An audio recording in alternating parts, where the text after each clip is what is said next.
Hello friends, मैं मोहम्मद ज़करिया ख़ान और आप देख रहे हैं tribunehindi.com। मेरे पीछे एक ये देख रहे हैं आप, कुछ आपको दिख रहा होगा वर्क होता हुआ। मेरे साथ हैं शिवम और हमारे साथ भी तुअर के खेत हैं। देख कर के आपको लग तो रहा होगा कि कुछ हम खेती और किसानी से रिलेटेड बात करने आए हैं। बिल्कुल सही समझा आपने। दरअसल एक किसान के लिए उसकी ज़मीन की जो वैल्यू होती है, उसकी जो ज़मीन की कीमत होती है, उससे संबंधित यह मामला है। हमारे साथ शिवम तारन है, ये उनका खेत है।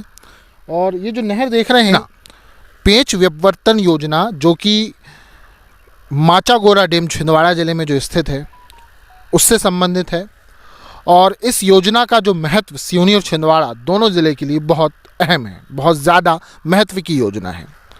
हुआ यह है कि इस योजना पे कई सालों से काम चल रहा है, बहुत से डिस्प्यूट हुए हैं। हाल ही में एक ऐसा ही कुछ डिस्प्यूट सामने आया सिवनी ज़िले के बखारी में। शिवम अकेले नहीं, इस पे कई किसान इससे प्रभावित हैं। पहले हम शिवम से बात करेंगे और पूछेंगे कि आखिर क्या मामला है। हाल ही में शिवम ने अपनी शिकायत भी ज़िला अधीक्षक, पुलिस अधीक्षक के यहाँ पे अपनी दर्ज कराई है। शिवम, क्या है पूरा मामला ये आपके खेत और नहर का जहाँ हम खड़े हैं? थोड़ा सा आप डिटेल बताएं।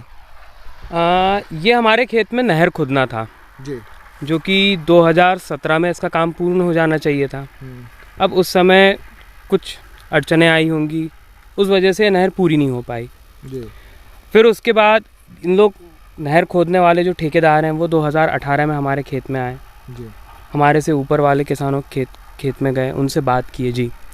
तो उन्होंने इसी समय, ये जो समय है जनवरी का, ये दिसंबर का जो समय है, इस समय किसान की फसल हरी रह सकती, जैसे कि आप देख सकते हैं गेहूं की है, तुअर की फसल लगी है।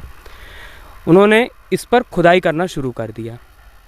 अब ऊपर के किसान सक्षम नहीं थे या अवेयर नहीं थे, बोल सकते हैं, लड़ नहीं सकते थे। उन्होंने उन्हें खोदने दिया वो नहर। अब खुदते खुदते ये नहर मेरे खेत तक आई। जब मैंने उन पे साफ उनको बोला कि ये आप जो कर रहे हैं ये अवैध है। अवैध क्यों है?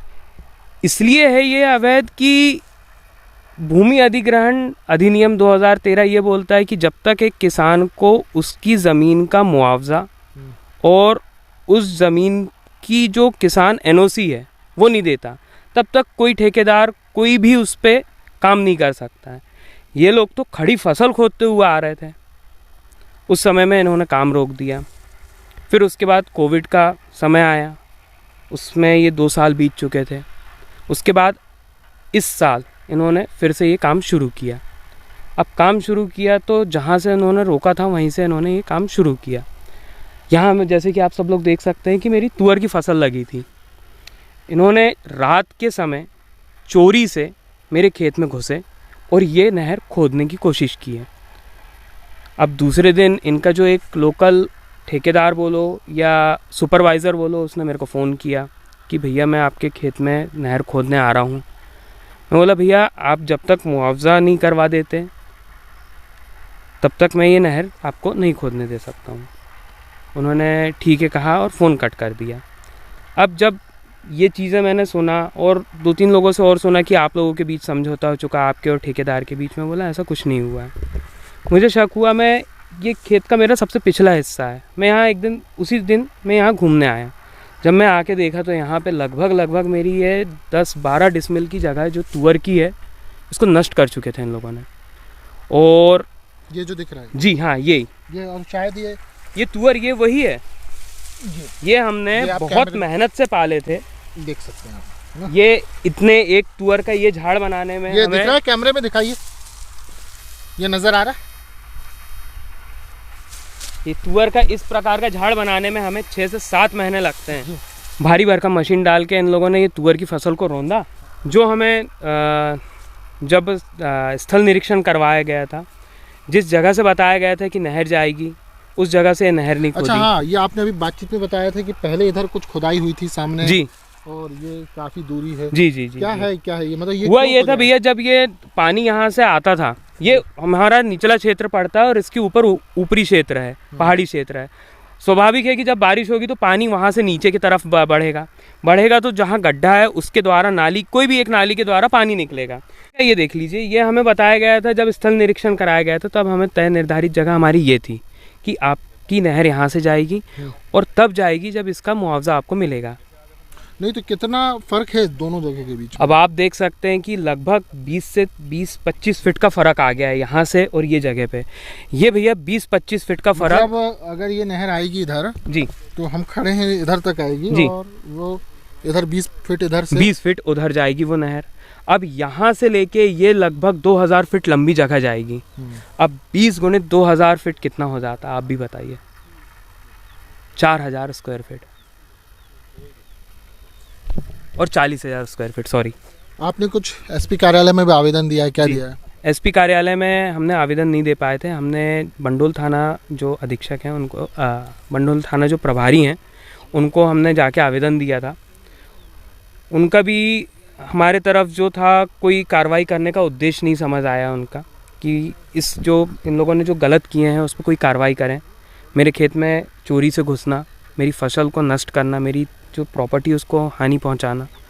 उन्होंने ये बोला मेरे को कि जब बोले आपके यहाँ स्थितियाँ बिगड़ने लगेंगी तब बताना, तब आप हमको बताना, तब हम आएंगे। अब हमारे साथ हैं किसान सत्याग्रह से जुड़े हुए नवेंदु मिश्रा जी, जो काफ़ी एक्टिव रहते हैं कई मामलों में, आपने इन्हें सुना होगा। नवेंदु जी, मैं आपसे जानना चाहूँगा कि जैसा कि ये कह रहे हैं इन्हें मुआवजा नहीं मिला और भी चीज़ें, तो भूमि अधिग्रहण का मामला जो भी आता है इसमें, तो किस तरह से देखते हैं आप इस पूरे मामले को कि मतलब क्या है भूमि अधिग्रहण कानून क्या कहता है और इनका मामला किस हद तक मतलब वैलिड है? देखिए, इस पूरे मामले में दो चीज़ें हैं, एक तो लोकहित है और एक व्यक्तिगत हित है। लोकहित में जैसे कि पेंच परियोजना है, पेंच परियोजना का पानी लोगों तक पहुंचना चाहिए, बहुत स्वाभाविक सी प्रक्रिया है।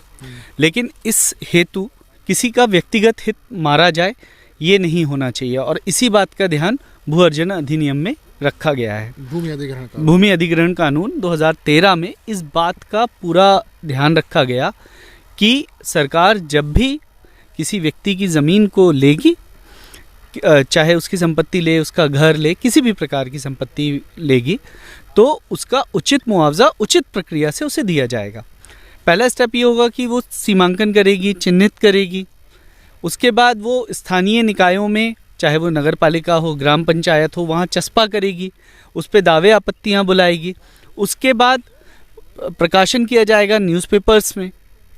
जब वो न्यूज़पेपर्स में प्रकाशन के बाद वापस एक बार दावे आपत्तियाँ बुलाई जाएंगी कि किसान को कोई प्रॉब्लम तो नहीं है या व्यक्ति को किसी प्रकार की अधिग्रहण में प्रॉब्लम तो नहीं है।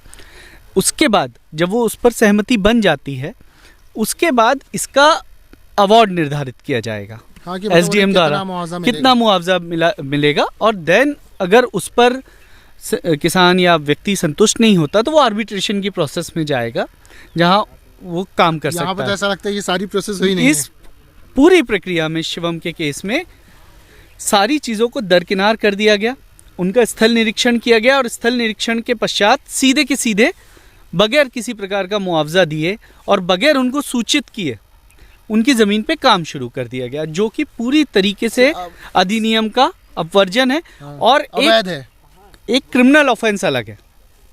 तो मतलब इस पे ठेकेदार को जिम्मेदार कहा जाए? बिल्कुल, ठेकेदार का कोई हक नहीं बनता कि किसान की अनुमति के बगैर उसकी ज़मीन पर वो जाए और किसी प्रकार का कोई भी काम करे। अब जब ये हो गया है तो ये मतलब क्रिमिनल ऑफेंस हो चुका है। ये पूरी तरीके से एक क्रिमिनल ऑफेंस है जिस पर आईपीसी के तहत मामला दर्ज होना चाहिए और ठेकेदार पर वैधानिक कार्रवाई पुलिस द्वारा की जानी चाहिए।